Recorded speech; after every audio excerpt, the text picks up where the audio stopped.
Welcome back to the Global Ledger. I'm Justin. We're going to do something very specific and very different, okay? We're going to tackle a full system case study today. We're going to walk through March 2020, which was the global financial shock that arrived alongside COVID. We're going to do this step by step as best as we can, tracing how funding broke, where liquidity vanished, and how markets seized up, even as prices initially appeared orderly. Okay, this episode is not about the virus, not about lockdowns, and not about fear.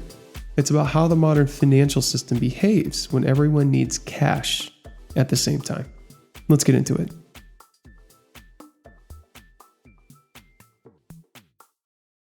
To understand March 2020, we need to understand the system going into it. By early 2020, the global financial system had several defining features. Extremely low interest rates, heavy reliance on wholesale funding, large dealer balance sheets already constrained, enormous growth in collateralized markets, and significant leverage embedded in safe trades. Crucially, liquidity looked great, looked abundant. Markets were tight, volatility was low, funding was cheap, risk premia were compressed. But the system was optimized for calm, not resilience.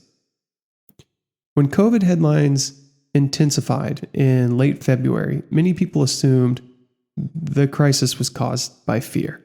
And that's incorrect.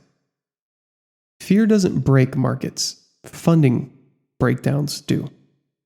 Okay, so the true shock wasn't uncertainty. It was simultaneous demand for liquidity across the entire system. Corporations drew credit lines. Funds raised cash. Foreign institutions were scrambling for dollars. Dealers faced balance sheet pressure from every direction. Okay, this was not panic selling. This was cash hoarding.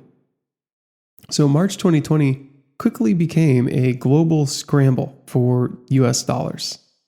And why was this? Okay, because dollars sit at the center of trade finance, global funding markets, FX hedging, collateralized borrowing, and reserve management.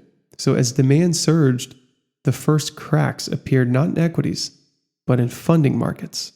Signals included FX swap basis blowing out, okay, repo market dislocations, treasury market liquidity deterioration as well, and dealer balance sheets hitting real constraints.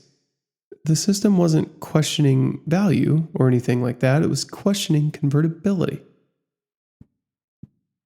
One of the most misunderstood moments, I think, of March 2020 was this, that the US Treasury markets became unstable. Bid-ask spreads widened, market depth vanished, price impact increased dramatically.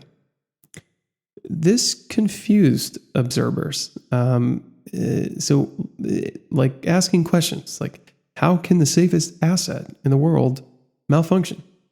Because treasuries aren't just assets, they are collateral.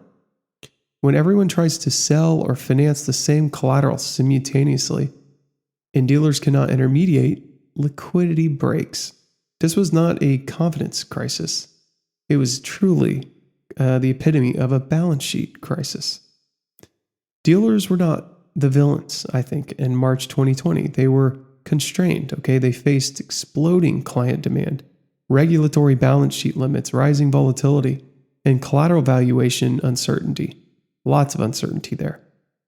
They didn't withdraw because they wanted to at all. They withdrew because they had to.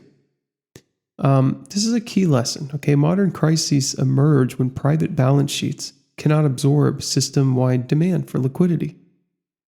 So another puzzle, I think, of March 2020 is that markets seized up before prices collapsed. That's because liquidity disappears first. So when bid-ask spreads start to widen, depth evaporates, financing becomes conditional. So markets can still print prices, but they can't clear the size. This is important, okay? And it's also why traditional indicators lag reality. Liquidity failure is structural, not emotional. When interventions came, it was not about stimulus. It was about replumbing the system. These key actions included massive repo operations, treasury purchases to restore market function, FX swap lines to relieve global dollar shortages, backstops for money markets. So you notice the focus here, right? Not growth, not sentiment, market function. Okay, stability returned when funding pathways reopened. March 2020 really matters, okay? And it wasn't a fluke either. It revealed how fragile safe markets can be, how central collateral is to stability, and how quickly liquidity can vanish, and also how interconnected global balance sheets truly are. Most importantly, it showed that modern crises are not about bad assets at all. They're about broken intermediation. This case study teaches us liquidity stress precedes price stress. Okay, funding markets are the early warning system. Dealers are shock absorbers until their capacity isn't able to do so. And global finance is dollar-centric, really by structure, not policy. And crises are mechanical before they are physiological. And that's the anatomy, I think, of a modern crisis. Now that we've seen how the system breaks, the next question is unavoidable.